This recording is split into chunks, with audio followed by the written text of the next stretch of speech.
Assalomu alaykum Jobirxon YouTube kanali obunachilari. Bugungi podkastimizda aynan Jobirxon akani o'zlaridan darvoza haqida qisqacha savollarimizni berib, sizlar uchun javob olib beramiz. Assalomu alaykum Jobirxon aka. Assalomu alaykum. YouTube'dagi obunachilaringiz bilan so'rashib qo'yishingiz Avvalambor mumkin. assalomu alaykum barchalarga, hurmatli uzoq yaqindagi do'stlarimiz, musofirda ishlayotgan do'stlarimiz, hammanglarga charchamanglar. Xudo xolisa el yurt xizmatida yuribmiz. Qo'ldan kelgan imkon qadar hamma rozi qilib kelamiz shu o'zimiz soha bo'yicha. Bugun полный obyektlarni syomka qildik. YouTube kanalimizga yaqin orada chiqadi. Aynan o'zlari shaxsan obzor qilib berdilar. Eng ko'p so'ralayotgan savollardan bittasi doimiy darvozalarni fasollarini so'rashadi yokida necha yil kafolat berishlari. Shunga o'xshagan savollarga bugun mana shaxsan o'zlaridan javob olib, men sizlarga ya'ni video qilib beryapman. Kuzatib turishingizni xohlaymiz. Xo'p, Jobirxon aka bo'lmasa boshladik. Ya'ni Jobirxon aka Instagram sahifangizga doimo oldingi qilgan ishlaringizni qo'yib borasizmi? Albatta, Instagram sahifaga birday qo'yib boramiz. Endi hozir zamon talabi shu, ijtimoiy tarmoqlarda faol bo'lish kerak. Keyin ustaniz mutaxassisligini ham aniqlab olish uchun, mijozda qiynalmaslik uchun bu narsa zarur. Klientlarning fikrini, qilingan ishlarni qo'yib borish kerak. Zo'r. Mijozlaringiz aynan qaysi hududlardan hozirgi kunda?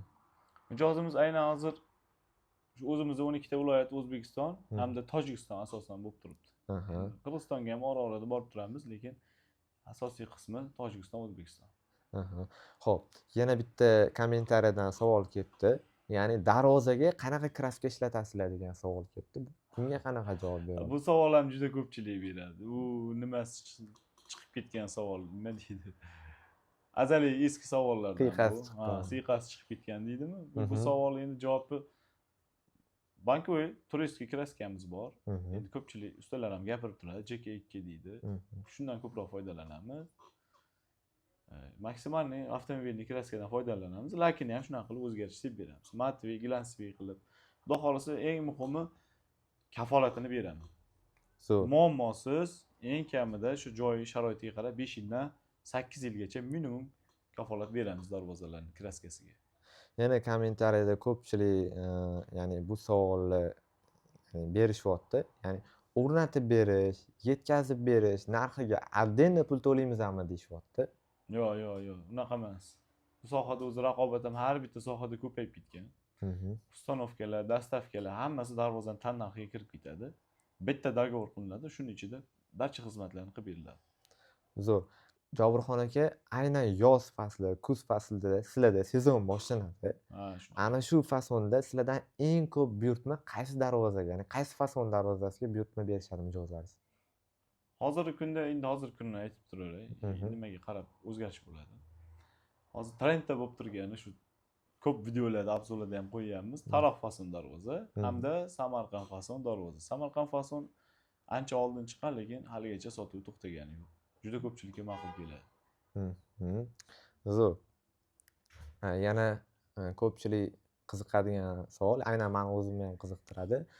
Ko'p oldingi videolaringizda ham olib chiqdingiz, ya'ni firibgar ustalar haqida, ya'ni ishonchli ustalarni qayerdan topishimiz mumkin? Bu savolga o'zingiz xolis fikringizni mijozlarimiz uchun bildirib qo'ysangiz. To'g'ri, endi hozir ustalarning firibgari bo'lmaydi, lekin endi o'zgarishi ishiga mas'uliyatsizlari bo'ladi. Vaqtda topshirmaydiganlari. Doimiy obyektlarni qo'yib yoki zakolat olib ish darvozani olib kelib bermaydiganlari bor, ketib qoladiganlar bor. Chunki men o'zimga ham mijozlar aloqaga chiqishadi har xil viloyatlardan. Mana ustaga shuncha pul bergandim, mana ustaga 10 million bergandim, 20 million bergandim, zakasimni oldi, yo'q degan gaplar bilan chiqishadi, rasmlarni tashlab berishadi. Endi taniymiz deymiz, unisi aka endi bilmayman deb chekkaga chiqib qolamiz. Ishini sifatini ajratish uchun shu asosiy qismi shu avval qilgan ishlariga, klientlarning fikriga e'tibor berish kerak. Xonadon uchun eng yaxshi investitsiyalardan bittasi qaysi? Endi xonadon uchun investitsiya deyapsiz. Endi bu darvoza sohasiga moslab, taqqoslab gapirib berganda baquvvatini, eng yaxshi sifatligini qo'yish kerak. Premium segmentdagini iloji boricha imkoniyatga qarab qo'yish kerak. Chunki arzon darvoza qo'ysangiz, qaysidir darvoza 5 yil, qaysidir 10 yil xizmat ko'rsatadi. Endi darvozalarning ichida shundaylari borki, 20 yil, 30 yil va sizni farzandlaringizga ham xizmat ko'rsatadigan, dizayni, modasi o'lmaydigan darvozalar bor. Shunaqalardan qo'ysangiz, investitsiya desa bo'ladi. O'sha ma'noga chaqqanda. Man nimaga bu savolni berdim? Har xil xonadonlarimiz bor. Ko'proq mana xonadonni remont qilishdan oldin hamma uyga akfa o'sha eshik deraza qo'ydiradi. Undan tashqari tomini remont qiladi. Alikabond har xil mahsulotlar qo'yishadi. Lekin sizni darvozalaringizga kafolat sifatida 20 yilgacha deb eshitdim. 20-30 yilgacha. Lekin akfada tomlarni aytadigan bo'lsak, uzog'i 5 yil akfamizga xizmat qilib beradigan bo'lsa, 5 yil, 10 yilgacha xizmat qilib beradigan bo'lsa, qolgan mahsulotlar 15 yilgacha deylik. Lekin sizni darvozangiz investitsiyani haqiqiysi bo'ladi degan misolda shu savolni berdim. Ya'ni 20 yilgacha rostdan ham xizmat qilib beradimi? Xudo xolisa xizmat Aynan qiladi. qaysi turdagi Sinovdan darvozalaringiz bor. Shu premium segmentdagi har qanday darvoza. Hamma darvozangiz 20 yilgacha. Ozgina narxida dobriyroq bo'lsanglar, mijozlarga murojaatim, narxiga dobri bo'lsanglar, ish ham sifatli bo'ladi. Usta ham tavsiya beradi. Usta bergan maslahatlarga ham ozgina bo'lsa ham quloq solish kerak. Shunga qarab yurilsa, usta tomonga sifatli ish uyingizga boradi. O'sha investitsiya sifatida qabul qilsa bo'ladi. Chunki arzon darvoza olib 2 marta yangilagandan ko'ra bitta qo'yasiz, qaytib o'tamiga qaytmaysiz. Zo'r. Qarang, bugun obyektlaringizga bordik, mana ko'rdik, obzor qildik mijozlarimiz uchun. Xudo xolisa video tayyorlab qo'ydik. Men bitta shu joyda bitta savol tug'ildi. Ya'ni buni obunachilarimiz ham bilishini xohlardim. Har xil uylarni ko'rdim. Oddiy uydan tortib, ya'ni yaxshiroq uylarimizni ham ko'rdim, premium segmentdagi uylarimizni ham ko'rdim. Hamma har xil darvoza qo'yilgan. Taroq fason, Samarqand fason, yana teskararka fason, chechen fason. Mana shularning farqini sizlar o'zingizlar aniqlab berasizlarmi yoki mijozlar sizlardan kelib o'zi tanlov qiladimi? Endi mijozlar o'zi ko'pchilik o'ziga yoqtirganini zakaz beradi. Agar juda darvoza tanlashga qiynalayotgan mijozlar bo'lsa, uy xonadonlarga olib borishsa, shunga qarab, dizayniga qarab o'zimiz tavsiya beramiz. Eskizlarni chizib, o'sha chizmalar bo'yicha tavsiya beramiz. Katalogimizni ko'rsatamiz. Shundan qo'ysangiz yaxshi bo'ladi deb tavsiya beramiz. Agar ma'qul topishsa, o'sha o'zimiz aytgandan xonadon dizayniga qarab qo'yib beramiz. Qolgani endi o'zlariga havola, o'zlari yoqtirganini zakaz berishadi. Zo'r. Rossiyadan kuzatayotgan mijozlarimiz, O'zbekistondan kuzatayotgan mijozlarimiz, ya'ni vodiy hududidan ham deylik, sizga qayerdan murojaat qilganligi sizga ma'qul. Mana shuni ham segmentini aytib ketsangiz, chunki ko'p mijozlar masalan Instagramdan murojaat qilishyapti, yokida bizani boshqa sahifalardan topisha olmayapti. Shu uchun bitta aytsangiz, mana shu videoni tagida yozib qoldirib ketamiz, ya'ni nomerlarni, Telegram linklarni hammasini qo'yib ketamiz. Shunga qarab mijozlarimiz sizga aloqaga chiqishadi.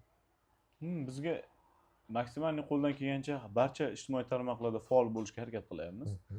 Ko'proq Telegram, WhatsApp orqali aloqaga chiqishsa, vaqtida javob qaytaramiz. Endi boshqa ijtimoiy tarmoqlarda endi kommentariyalar bo'ladi, u yoq bu yoq qaramay qolishimiz mumkin. Juda ham ko'p savollar keladi, juda ham. Doimiy nazoratda Telegram, WhatsAppda bo'lamiz. Unda tezlik bilan javob qaytaramiz. O'zlari bo'lish shart emas. Uzoqda ishlayotgan do'stlarimiz bo'lsa, bemalol o'zlariga ishongan do'stlari yoki ota-onalarining raqamlarini berishsa, adresini berishsa, borib o'zimiz joylarni o'lchab, videolarni tashlab, zaka buyurtma bergandan keyin darvozani ish jarayonini ham video qilib tashlab turamiz. Birdek javob beriladi. Xohlashsa avvaldan zakolat olamiz, xohlashsa olmaymiz. Ishni chiroyli qilib topshirib, telefonning o'zida ishlarni bitirib rozi qilamiz, xudo xolasa. Bunday jarayonlar ko'p bo'lgan. Inshaalloh komandamga, jamoamga ishonaman. Zo'r. Mana shu savolga ham men ham to'xtasam, komandangizda necha kishi ishlaydi hozirgi kunda va qanaqa tajribali, necha yil stajga ega tajribali ustalar bor? Endi biz hozir komandagi korxonamizga hozir ishlayotgan ishchilarimiz 10-15 kishi atrofida ishlaydi. Nima ishga qarab 10 kishi, 15 kishi bo'lib ko'payib ozayib turadi. Asosan biz mutaxassislarni jalb qilishda ustalarni eng kamida 15 yil, 20 yil staji bo'lgan ustalarni olamiz ishga. Endi chunki ularga biz bemalol ularning ustidan nazorat qila olamiz, tekshira olamiz, ishlarni qabul qila olamiz. Endi o'zimiz ham ustamiz. Endi biznesmen, endi baxtimiz bo'lmaydi. Maksimalniy staji katta ustalarni ishlatamiz. Mana bugun bitta ikkita mijozlaringizdan fikrini eshitdim. Darvozalar ma'qul kelgan, hamma tomonlama aksessuarlardan tortib to profillarigacha ma'qul kelgan. Sababi eng katta ish bu jamoangiz mehnati bilan bo'lyapti-da. Shu uchun jamoangizdagi ustalarning tajribasini qiziqib so'radik. Endi mijozlaringizga keladigan bo'lsak, hozirgi kunda taxminan ayta olasizmi, qancha mijoz sizdan mamnun shu kungacha? Menimcha deyarli hammasi. Sonlarda aytadigan Hammasi. bo'lsangiz. Sonlarda foizda aytish mumkin. Sonlarda aniq emas. Mhm, Bizda bir 95% mijozimizni rozi qilganmiz. mhm. Endi qolgan 5% ham endi bilmayman, endi har xil odamlar chiqib qoladi. Ha. Xarakter og'irroq odamlar chiqib qoladi. Shunaqa bo'lgan bo'lishi mumkin. Hech kimda haligi 100% ideal inson yo'q hech qachon. Ha, darvoza qo'yganingizdan keyin o'sha yoqmaydi u darvoza, o'sha oldirib tashlab boshqasini qo'yib Yoqmasa muammosiz olib ketamiz. Ha, o'zingizlar qaytamiz. Yangisini qo'yamiz. Ha. Yoqmasa yana yangisini qo'yib beraveramiz.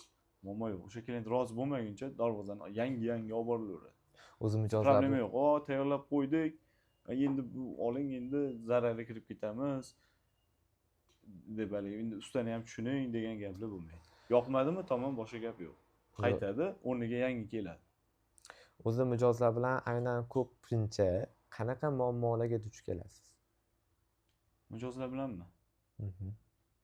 Unaqa ko'p muammoga duch kelmaymiz endi. Qanaqa muammoga duch kelamiz? Mijozlar haligi ko'p ustalar bilan gaplashib, haligi narx to'g'risida kelishishda shunaqa muammoga to'g'ri Ha, keladi. Chunki arzon narsani xohlashadi. Ham desa kamiga ham arzon, ham sifatli narsani xohlashadi. Arzon narsa sifatli bo'lmaydi. Sifatli narsa arzon bo'lmaydi. Mhm. Bilasiz? Shu tomonlama muammolarga duch kelamiz. Ko'p klientlarga mijozlarga tushuntirishga harakat qilamiz. Narx qimmat deb turib olishadi. Tushunishni xohlashmaydi. Shunaqa muammolar. Mhm. Zo'r. Yana bitta hurmatli obunachilar, yana bitta narsani kuzatdim. Doimo mijozlarga o'zlari javob berib keladilar. O'zlari mijozlarga O'zim eng yaxshi takliflarni berib, narxlarni doimo chiroyli qilib berasiz. Maksimalni qo'ldan kelgancha kelishtirib beramiz. Aha. Qisqacha qilib aytadigan bo'lsak, 3 ta darvoza tanlaylik. Hozir videomizda obunachilarimiz uchun ham ma'qul bo'lardi. Menga yoqqaningiz, men bittasini tanlab bersam, taroq fasoni tanlasak, qolgan 2 ta darvozani tanlab, kvadratlari qanchadan bo'ladi? Buni ham bitta ochiq aytib ketsak, musofirdan kuzatayotgan obunachilarimiz uchun ham ma'qul bo'lardi. Rasmini ham qo'yib ketish kerak uning uchun taroq fason dedingiz. Tushunib olish uchun ko'pchilik tushunadi, tushunmaydi endi. To'g'ri, taroq fason hozir nomeradning bo'lib turibdi. Mhm. Hit paradda deydi-ku, birinchi o'rinda sotuvi, ikkinchi o'rinda shu albatta Samarqand fason, Mhm. uchinchi o'rinda hozirgi kunda uchinchi o'rinda endi ko'proq teskari arka fason darvozalarimiz ko'p sotilyapti. Aynan meni seximda. Zo'r, 3 ta darvozani, 3 ta darvozani. Uchtasi trendda sotuv bo'lib turayotgani shu birda taroq fason, ikkida Samarqand, 3 ta teskari arka fason. Zo'r, shu 3 ta darvozani kvadratlari qanchadan boshlanadi? Bularni ham qisqacha aytib ketsangiz ma'qul bo'lardi obunachilarimizga. Darvozalarimiz 1.300.000 dan 1.800.000 so'mgacha bo'ladi. 2-3 qavatli. Hozir aytgan 3 ta darvozalaringiz 1.300.000 so'mdan 1.800.000 so'mgacha kvadratda boshlanadi. Chiqarib beramiz. Zo'r, uylariga moslab, istalgan razmerda. Razmer bo'yicha qilamiz. Razmerda muammo yo'q. Razmerda muammo yo'q. Shaxsan o'zim borib, razmerlarni olib, uy-joylarni ko'rib, past balandini ham olib beraman. Hamma qilish kerak bo'lgan ishlarni barchasini qilib kelamiz. Keyin ko'rayotgan bo'lsam, har xil turdagi eshintiga, zontilar ham qo'yasizlar. Kazino, kacheli. Kazino, kacheli. Ana shu haqida ham ma'lumot berib keting mijozlarimizga ma'qul bo'lishi uchun. Kacheli kerak bo'lsa, uni ham darvoza buyurtma qilishganda, masalan, uzoq joydagilar bo'lsa, kacheli yoki so'ri kerak bo'lsa, darvoza bilan birgalikda buyurtma qilsanglar, bemalol jo'natib yuboramiz, manzilga boraveradi. Yo'l kira olinmaydi. Shunda arzon bo'ladi. Masalan, boshqa viloyatdagilar bo'lsa, kacheli yoki so'ri aytsa, yo'l kirani hisobiga qimmat tushib ketib qoladi. Chunki ular masalan $150 dan $500 kacheylarimiz bor. So'rlarimiz ham $200 dan $700-800 so'rlarimiz bor. Endi ularga yo'l kira uzoq joyga bo'lsa qimmat tushadi. Darvoza bilan birgalikda zakaz bersanglar, yo'l kira, pul kira olinmaydi. Darvoza bilan birgalikda bitta borganda boradi, o'zini narxida qilib beramiz. Nimaga desangiz, aynan bu narsani sizlarga, ya'ni Jobirxon darvozalariga topshirishgani nima uchun ma'qul? Darvozani ranglari bilan, darvozani ko'rinishi bilan bir xil qilib beryapsizlar. Ha, kollaboratsiya bo'lyapti-da. Bitta tayyorlaganda birgalikda hammasi komplektida temir ishlarni bir martada hal qilib qo'yishga qoladi. Aha, zo'r. Xo'p, hurmatli obunachilar, mana savollarga qisqacha o'zlari shaxsan javob berdilar. Yana savollaringiz bo'lsa, mana shu videoni kommentariyasiga yozib qoldirib ketishingiz mumkin. Xudo xolisa yana keyingi videoda doimo YouTube'ga biz faolmiz, videolar chiqarib boramiz. Javob berib borasiz, xudo xolisa. Albatta, xudo xolisa YouTube'ni endi ijtimoiy tarmoqlarda faol bo'lishni boshladik. O'zi yaxshi, o'zimiz ishimizdan ortmaymiz. Maksimal vaqt ajratib, shunday videolarni olishga, kontentlarni olishga harakat qilamiz. Hammaga rahmat, kuzatishda davom etinglar. Bo'ldi.